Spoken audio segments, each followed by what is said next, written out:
Hello and welcome to Trade Talks Unlocking the Experience. I'm your host, Kayla McGowan, and today we are joined by our keynote speaker for day 3. His name, and you may know it actually very, very well, is Eric Sprague, and he is the owner of SuperTech University. And as I mentioned, keynoting the experience. Welcome, Eric. Hey, how are you?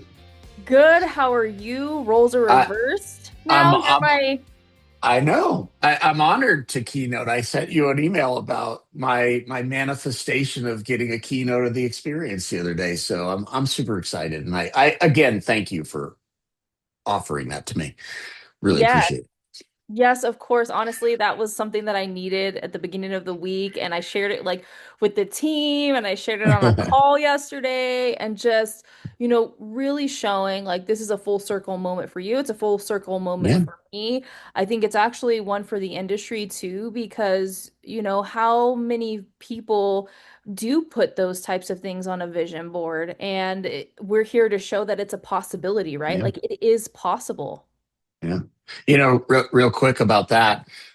It's more than a full circle moment in some ways because when I started carpet cleaning, I started without Larry, my business partner, at the beginning, and I didn't know anything about the industry. And I went and took an IICRC carpet cleaning technician class, and Tom Slattery was the instructor, and it was in Ontario, California, at an Interlink Supply. And then I went to him after the class and I said, is there anything? I'm always the person who's going to ask all kinds of questions and I want to learn. And I was like, is there anything else I can do before I start this business so I can learn? And he's like, well, there's a show called Connections. Back Yeah. then it was Connections, not the Experience. He goes, it's in Vegas and it starts tomorrow. And I was like, okay, how do I learn about that? And he's like, oh, and he gave me a website or whatever. And I literally got up the next morning and drove to Las Vegas and went to my first show. I had never even cleaned a carpet yet. Oh my gosh. That And, is and it amazing. was it was awesome because by the time I realized really quickly that the more education I can get and the more I expose myself to everybody else in the industry, that I can condense my learning curve from like 10 years into like one. Yeah. And, back then I was reading Clean Facts magazine. I used to read every ad, every article, every single page every month because I was like hell bent on I'm going to be involved in this industry. Like Yeah. Kayla, I think you already know this about me. Like if I'm in, I'm in. Yeah. Like I'm going all in. And You so yeah, diving head first. You're not I have diving feet first. I have a really long history and a really positive experience with this trade show. Yeah, yeah. And I know that there's some stories that you shared with me. I think it was on your podcast where you and Larry were actually on the way to Vegas, pulled over, had the opportunity for a job, and didn't take the job, ended up going to the show, right? Yeah, And so that's just the importance and the impact that yeah. it's had on you guys and your careers. And I mean, it's always going to continue to evolve, and that's really what we're here for. And, I tell myself this every year. How are we going to make it bigger and better and, more like the return is higher than it ever could be. And I think, with people like yourselves involved, it makes that so much easier for us. And, speaking of like you and where you started, I know you've been on Trade Talks before. Obviously, it was with Michael Balzano and in a different Hmm. light.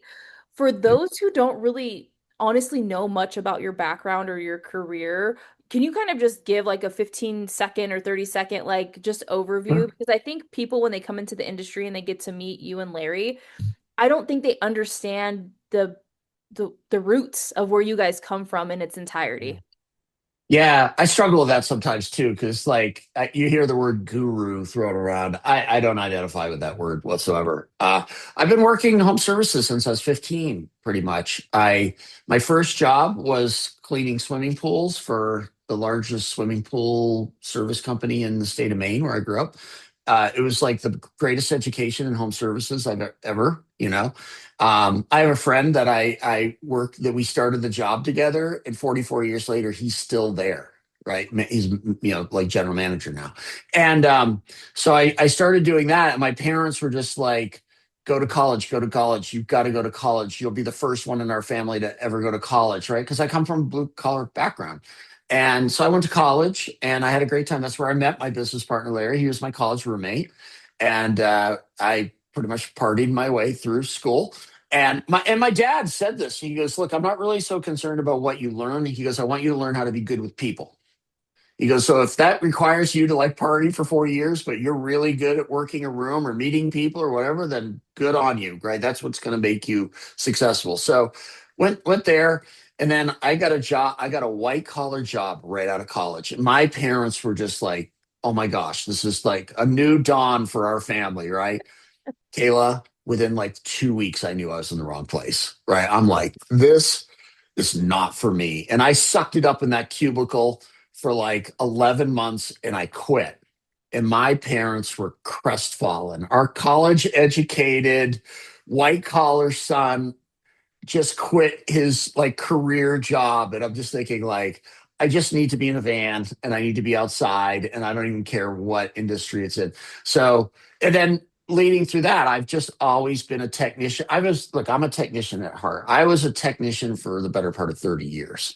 Yeah. And I just loved going and meeting clients, serving them, doing the work, and having the freedom of moving from job to job, because I think I'm probably a little ADD like a lot of us are. And Yeah. I just love being in the field. I always have. And started a carpet cleaning business out of my garage with like no money and just started grinding. Took Larry on as a business partner because he didn't like his white collar job. And I knew that he would be a better marketer than me and I would be a better operations person than him. Like, never take a business partner that has the same skill set that you do, right? Like, that makes no sense, right? So, Larry and I have offsetting skills. And then we grew our company. We started doing restoration. I think most people identify me as a restorer, Yeah. and that certainly was what we did. And I love the restoration industry, but I think at heart, I'm a carpet cleaner in a lot Yeah. of ways. I don't know. I just love, like, I still have I have a tops machine, and I just clean my own carpet and some friends once in a while, and I love doing it. Yeah. So that's my story, and I'm sticking to Well, and I it. was gonna say it just shows like the evolution. Obviously, you love the service-based industry and you're Mhm. still serving people. It's just in a different capacity than going and taking care of quote unquote like our customers every day in the field. You're taking care of professionals, but they're Yeah. still your customer and you're still showing them the same quality of care and dedication as you did when you were cleaning carpets or when you were, sucking water out of somebody's basement at 2 a.m. Like, this Oh yeah. passion is still there. And so I think that's really what has driven this whole like you sharing a keynote and sharing with people in our industry, especially right now when I feel like we're still a little fragmented between our industries, not necessarily fragmented in the restoration industry, but I feel like there's a disconnect between cleaning, restoration, inspection, assessment. Like we see all of those in their own buckets, but in reality, we're all part of the same bucket, we just drop in at different times throughout the process and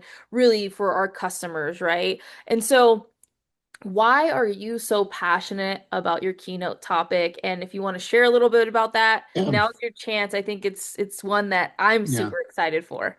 Well, I've never understood the disconnect, to be honest, because look, I have a lot of restorer friends. I've been in every group, in Violand and all this stuff through the years, and so many of my close restoration friends started as carpet cleaners. We all did, and there's a I was asked a few years ago about a particular trade show and whether it should have carpet cleaning or not. Right. And my whole thing was like, where do you think your next restorers come from? Hmm. Right. They come from I mean, not always. They come from construction too, Yeah. contractors. But like a large percentage of them are going to be originally carpet cleaners. And I tell all my clients, look, carpet cleaning is an awesome way to drive water damage work too. Right. So, Hmm. you know, they're symbiotic by nature. Like they go together. And to think that they don't, I think is kind of missing the boat. Look, I get it. There are restoration only companies that do awesome, right? And there's carpet cleaners that only clean carpet and they do great. but like the mix of both, it's just it's so much easier. Like I'll give you an example. When I was, we did a lot of commercial carpet cleaning, and when I would go to a property manager, well, I also want their firework and their mold work and their dancer. So the restoration company who doesn't do cleaning, the only thing they have to offer them is like an emergency response plan, right, or whatever, right? Yeah. And I'd be like, hey, we can clean your lobby. We can clean the carpet. Like next thing you know, what am I doing? I'm starting to do jobs for them. Like, yeah, they're small tickets, but I'm doing jobs. Well, guess what? When the huge water loss comes, who are they calling? Yeah. The person who works for them already.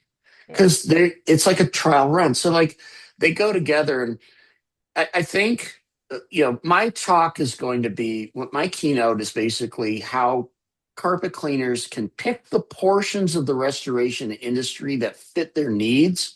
Because I have so many people come to me and be like, Eric, I want to do restoration. There's huge money in that, right? And I'm Yeah. like, whoa, whoa, whoa. It's not free money and it's not easy money, right? We all know that. And I'm like, are you willing to miss Christmas Day because you got a huge loss, so your kids are not going to see dad, right? No, I'm not willing to do that. Okay, great. Are you willing to get up at 2 o'clock in the morning, go suck water for 3 hours, go home, sleep for an hour, and then go clean carpet all day?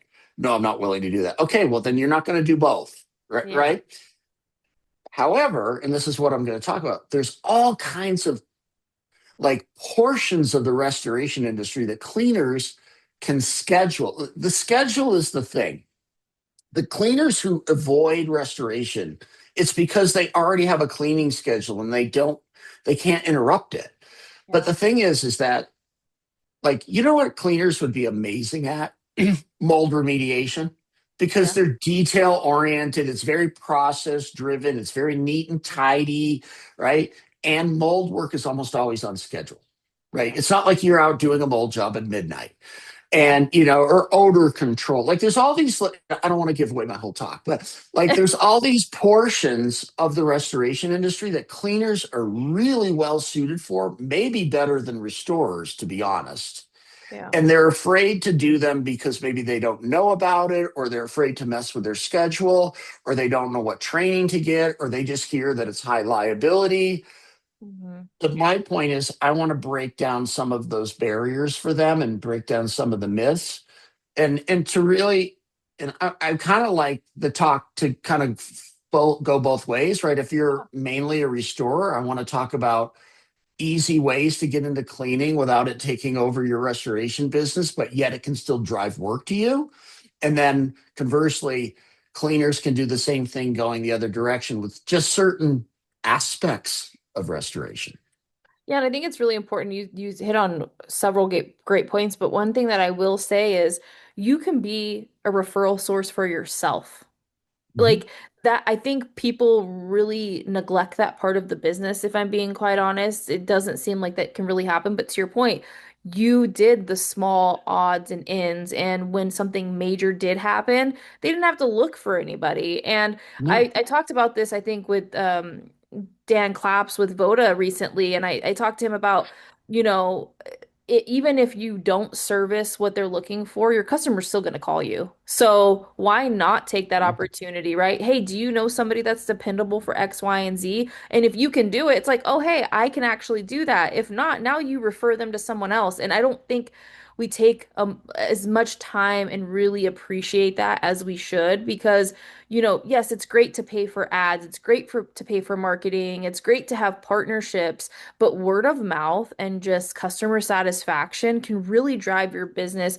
Whether you're trying to add restoration or add cleaning to your business, there is immense opportunity that is at your Yes. fingertips, if I'm being quite honest. And I'm so excited that you're talking about it because I think to your point, I've only been in the industry for 10 years, and for the life of me, I'm like, why are we separating everything? Like, we depend upon each other. Every cleaning job has a process of restoration, every restoration job has the process of cleaning. So, why wouldn't we want to intertwine those? Hey, your team doesn't like to do the detail-oriented work when it's time to clean up for a mold job. Call your local cleaner. Right? Yeah. Leverage that. And I think it's really cool to just hear how it's tailored to both audiences and, of course, everybody who's in between. Maybe your admin. You can learn so much about the business by just listening to what you have to offer because now it's like, oh, I didn't know that. I didn't know that there was overlap, or hey, we can upsell this in a strategic way, or hey, we can add this to the business.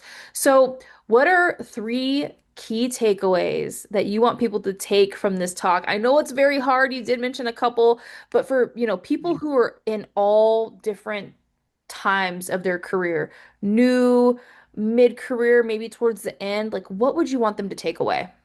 Yeah, I think first for the cleaners, I want them to realize that it's not as scary as they think it is.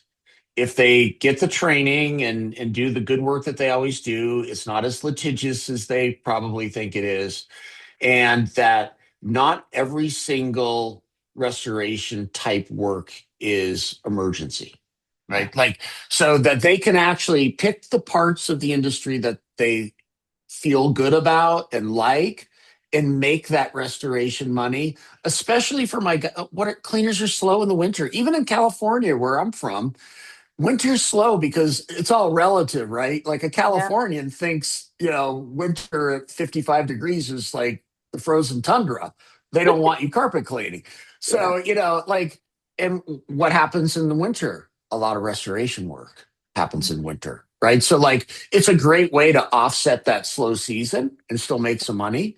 And then for my restoration guys, it's like, it's what you said. I can create my own work by doing some carpet cleaning, right? It doesn't, probably mainly commercial, probably mainly low moisture, to be honest, so the investment's smaller. But like, look, Kayla, Larry and I had a seven-figure carpet cleaning company, right? Almost all commercial, almost all low moisture. I mean, we had more from a residential one. Why? Because that was going to drive my flood work. The same companies that are using me to clean their hallways and ballrooms are the ones that are going to have 30 rooms flood, and I get to go do that work, right? And I'm in complete control of that facility manager because I have a real reason to talk to that person all the time, right? And then lastly, I think it's going to be about training and how to market it, Yeah. right? Because that's always the fear too. Like, how do I market this, right? Like, I have strong opinions about those things. Well, Well, I think I did it. I mean, Larry and I, if you know anything about Larry and I, we'll market yeah. Yeah. a And I was lot, gonna a say, I lot. mean, you guys lived it, right? So it's not just like you're up there saying, "Oh, you should do this."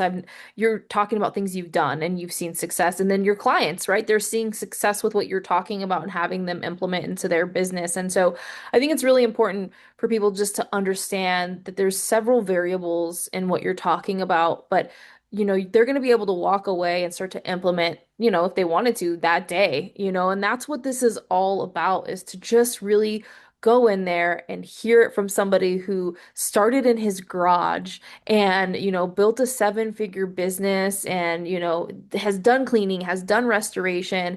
And now you're about educating and helping people. I mean, you and Katie go and do workshops too. So, there's so much that you do for this industry. And I really want people to understand there is a career pathway. You're walking proof, though it's not really out there in black and white.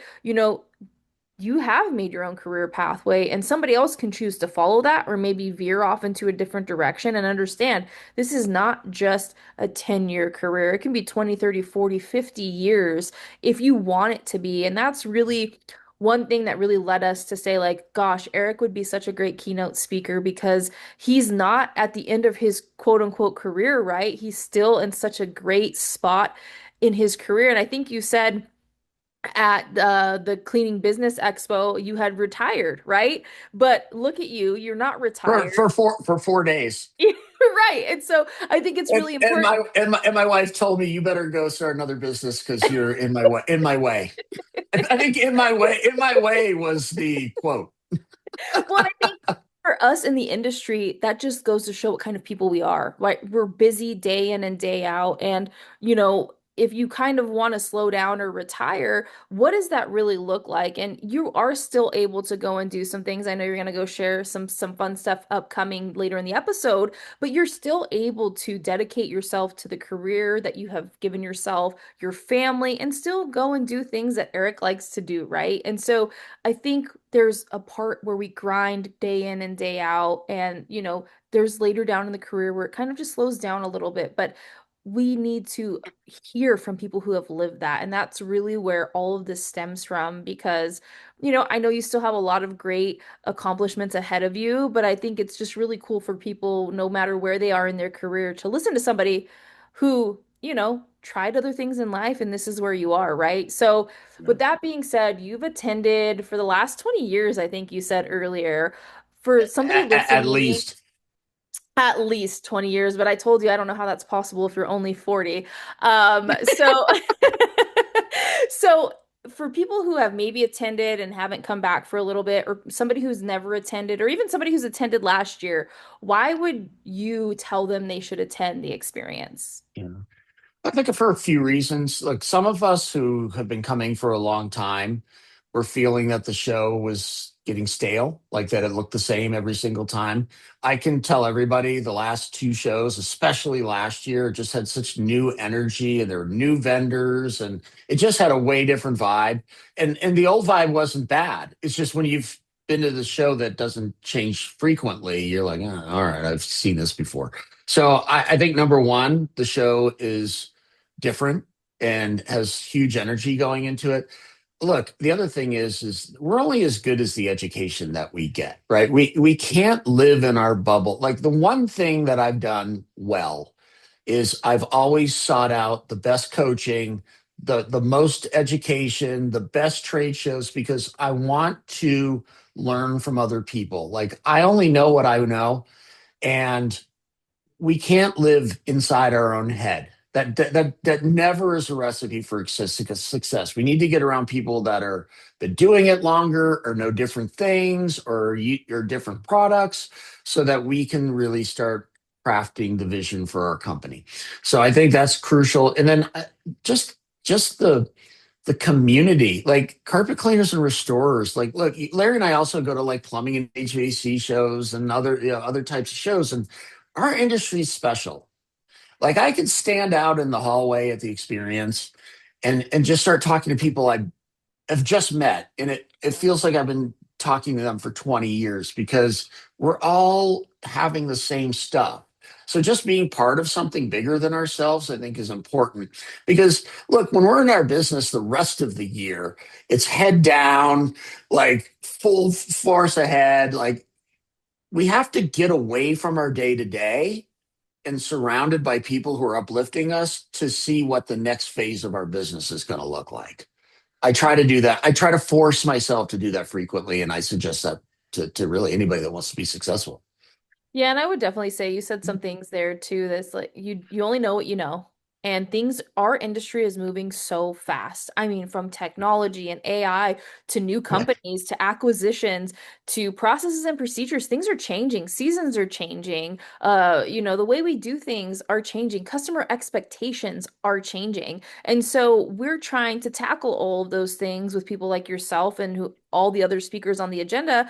But the thing is we know that things are changing and evolving. And so this is the time to get ahead of it. And hey, we're going into a new year by the time September comes around. Wouldn't you yeah, want to know what people are reflecting on and the changes that we see coming so you can better prepare and plan for 2027?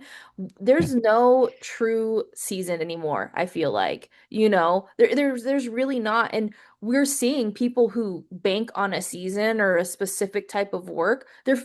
They're drowning because yeah. they have to pay for all of their team and they're not making money. And so this is a place to one, meet people, learn, and form partnerships that you otherwise would have never had the opportunity to do so. I mean, I've met quite a few people at the experience. They don't attend any other show. There are those people that only attend that show, right? And it's Yeah, one of those things we see it all over the industry where, some people say, "Hey, I only go to X show. I only go to X show."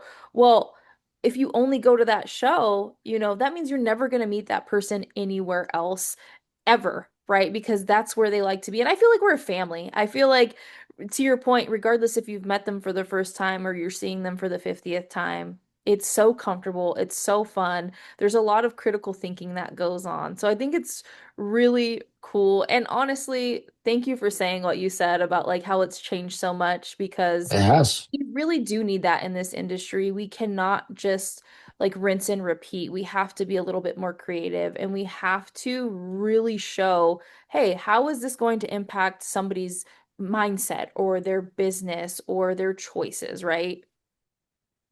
Kayla, can I tell a story about the experience that Yeah. I think it illustrates everything you just said, right? So Larry and I, when the first show we ever did at SuperTech when we started was the Experience Fall 2019. Okay, that was our first show. And so now we're going to the experience in a completely different capacity. It's our first time. We've got this. I mean, we only started the business in like August of 2000 or July. Oh We my had been in God. business like a month or two, right? And I immediately was like, I need a booth. We got to get a booth. We got to get out to Vegas, go to the experience.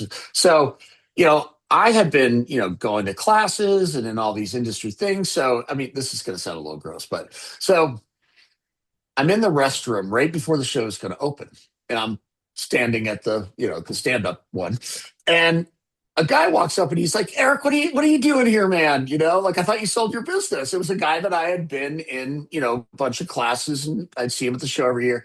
I said, "Oh, I started this video training," and like we're standing at the urinal, and he's got his credit card. And he's trying to hand it to me. He goes, "I want to be customer number one." I'm like, well, let's do that in the hallway in a couple Right. minutes, right? So he buys right then and there, right? So I made my first sale in the men's room at the experience for Super Tech. He's still a client today, right? 7 years ago or Wow. whatever. So then I walk down the hallway and then I see another guy who I had sat next to in a commercial carpet cleaning course that was like a day long, like in 2015 or something. And he's like, "Hey, man, I haven't seen you in a long time. What are you doing?" And I explained what I was doing. Hands me his credit card. Client number two. So, like, I'd already sold two people because I've been involved in the experience for years and they just knew me. Yeah. Yeah. Right? There's a lot of power in this community. There really is, and I would definitely say one, they know who you are as a person, they know what you've done in the business. But two, it's all about the way we welcome each other. And I will say this community is really great at welcoming each other, solving problems. Li Listen and hear what else is going on for other people around the entire country. And honestly, we have people who come from Australia too, and sometimes they're ahead of what we're doing. And so it gives you the opportunity to really just one, grow your business, but two, learn. And I think that's so invaluable, especially in the like era we're in right now with like the consumer awareness, technology and stuff is moving so fast. The landscape of what we do day in and day out has changed drastically in the last 5 or less years, and it's only going to continue to change. So, Yeah. yeah, I'm super excited to see everybody this year. I think it's going to be so fun. And, helping you make a vision come true is near and dear to my heart. I can't wait to print that and put it on my wall and Can I just can I let it. share? Can I share? Because I didn't really say what it Yes, was. you Okay, real can quick. share. So it was funny because you had asked me to do this a couple months ago, and I was, flattered and said yes, of course. And I was in my office and like I have a vision board, like a cork board, and I have all the things that I want to accomplish. And after that 2019, Larry Cooper allowed me to speak. I'd never spoken in public in my entire life, like maybe in a debate class in high school or something. And Larry had taken a picture of me at the podium. And I had cut that out right after that show. And I left like the extra paper from like the top of the margin, and I wrote keynote speaker. Like my goal is to be, I'm like, someday I'm going to do enough work and help enough people that I can keynote at the experience. Like that, like to me, that was like the pinnacle of my whole experience. And I put it on the thing. And, your vision board, you look at it every single day, but you don't necessarily take everything in all the time. You're just kind of scanning it. And then the other day I looked up because it's right above the screen. I can see it all day. And I was like, oh my gosh, there's the picture of me with it says keynote speaker. And I'm like, Kayla asked me to be the keynote speaker. I reached this goal, right? And then I started like looking and I'm like, I reached that goal and I reached that goal and I reached that goal. And I took a picture and I sent it to you and just in Yeah. thanks. So Yes. No, dreams it's come true if you keep working hard. and that's really what this all comes down to. I think one thing that I really trust and believe in is we learn best from each other. And if we're able to pull in keynotes from our industry to share that, why wouldn't we do that? And that's one thing that I'm so passionate about from here on out, which we did last year have keynotes who were from our industry. We want to continue that because we can learn so much. And what better way than to learn from people who are in our industry? Don't get me wrong, the people who do TED Talks and all that, they're phenomenal and they're great motivators. But the people in our industry just get us as people, which I think is just Yeah. so unique, like you've said. And, it's look at you just looking at your vision board and saying, wow, I've actually accomplished so much. I guess I hadn't had the chance to take a moment and really see what I Right. had accomplished, right? And sometimes Right. that's how busy we are and you got to slow down and then the other thing that I really want to share is you taking a moment to share that, right? Like you could have kept it to yourself or whatever, but that's just the type of relationship that you build in this industry, right? Like we take a moment to share those types of milestones with each other and just give thanks. And that means, hey, maybe some of the goals that I have for myself, I need to go look and see where I am with those goals, right? It's just a friendly reminder. So, Yeah. we've talked about so much, but there is one thing that is coming up that I think is such a cool fun fact. I want you to share with everybody, and then we'll say farewell for now. Okay. Yeah, you asked me something that I do or I'm going to do that people wouldn't expect from me, right? That was the question. Yes. So I am leaving in August for 2 weeks with two of my friends to like I took up road biking in 2000 what I was like 44 I think at the time. And the only reason was because I was working restoration so hard, I was so out of shape, I was overweight, I was stressed out, and I just needed some sort of thing. And anybody that knows me like knows I'm not really built like a road biker, right? And but I've been training solidly for a year, and we're going to go to France and go climb a bunch of the most famous mountains that are generally in the Tour de France. So I'm really excited about that. I'm just going to try to enjoy the scenery and survive. Right. Recover, go back, Yeah, yeah, recover, yeah, and have so much fun. And I think, that's just one of those things, again, just slowing down to humanize who we are and what we do. Like, obviously, I know what you do, I see it, we talk about it, but, yeah. it is possible to love this industry and dedicate yourself, but still have time for your family and fun hobbies, right? Like, Exactly. and not only that, you have a phenomenal business partner who will keep things running while you're not here. And I think that's another aspect Yeah, to this business. To your point, you mentioned don't get a business partner that has the same strengths as you. Like that's a catastrophe waiting to happen. But, as always, Eric, it's been an absolute pleasure. I'm so happy that we got to have this conversation. thank And you. you guys can catch Eric on stage on Friday, September 11th at the Experience at the Paris Hotel and Casino. And we will see you then. Take care. See you next time.